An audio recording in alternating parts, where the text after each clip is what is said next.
আওয়ামী লীগ যাওয়ার পরে মাঠে কে চাঁদা উঠাচ্ছে? শিবিরের ছেলেরা। করণ বাজারে একদিন দাওয়া দেওয়ার পরে 100 টাকা সিম 50 টাকাতে চলে আসছিল। 100 টাকা সিমের দাম ছিল। চাঁদাবাজদের যখন দৌড়ে দিল 50 টাকা সিমের দাম হয়ে গেছে। এমনি জামাতের নাম শুনলে পায়খানা প্রস্রাব করে দেবে। 11 দলের নাম শুনলে তো হুঁশ হারিয়ে যাবে। যে দলের নেতা বলে আমি দেশে যাব কিনা এটা আমার উপর নির্ভর করে না, এটা নির্ভর করে অন্য বিষয়ের উপরে। অর্থাৎ মোদি সাহেব অনুমতি দিলে আসবে, মোদি সাহেব অনুমতি না দিলে আসবে না। আপনারা কি মোদির গোলাম? তাহলে চিন্তা করতে হবে, বাংলাদেশের লোকজনকে চিন্তা করতে হবে কোন পথে যাবেন। মোদির গোলামি করবেন না বাংলাদেশের জনগণের গোলামি করবেন, এটা চিন্তা করতে হবে। এখানে জামাত ইসলামের বিষয় না, এলডিপির বিষয় না, বাংলাদেশের স্বাধীনতা সার্বভৌমত্বের বিষয়। এই প্রথমবার আমরা সুযোগ পেয়েছি। আমিও জামাতে যোগ দিই নাই, জামাত এলডিপিতে যোগ দেয় নাই।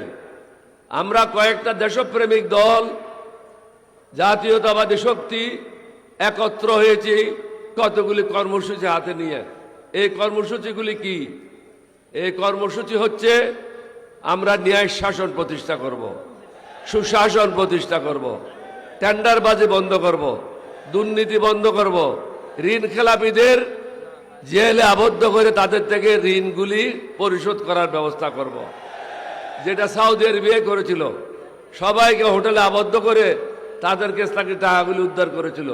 আমাদেরকেও সেই ব্যবস্থা নিতে হবে। কোনো কাকেও ছাড় দেওয়া যাবে না। তাদের বাপের টাকা না, এগুলি হলো জনগণের টাকা। জনগণের টাকা খাবে আর আমরা বসে বসে তামাশা দেখব, এটা হবে না। এটা হলো আমার জীবনের শেষ যুদ্ধ। 87 বছর বয়স। আমি তাহের সাহেবের ডাকে এগিয়ে আসছি বাংলাদেশের জনগণকে বলার জন্য, নিজের পায়ে নিজে কুড়াল মারবেন না, দেশটাকে বাঁচান। আমরা বুড়া হয়েছি, কিন্তু যুবকদেরকে এগিয়ে আসতে হবে। আমাদের 1400 ছেলে আত্মাহুতি দিয়েছে, শাহাদত বরণ করেছে। আপনাদের এলাকার 17 জন ছেলেকে হত্যা করা হয়েছে। তাদের রক্ত কি এমনি বৃথা যাবে? আমি আবারই বলবো, এখানে 11 দলীয় ঐক্য জোটের বিষয় না, এটা হলো বাংলাদেশের অস্তিত্বের বিষয়। মোদির গোলামদেরকে আপনারা ভোট দিয়ে দেশটাকে দিল্লির কাছে বিক্রি করতে পারেন না। আমরা চাই বাংলাদেশের নির্বাচিত প্রতিনিধিরা এই দেশ চালাবে।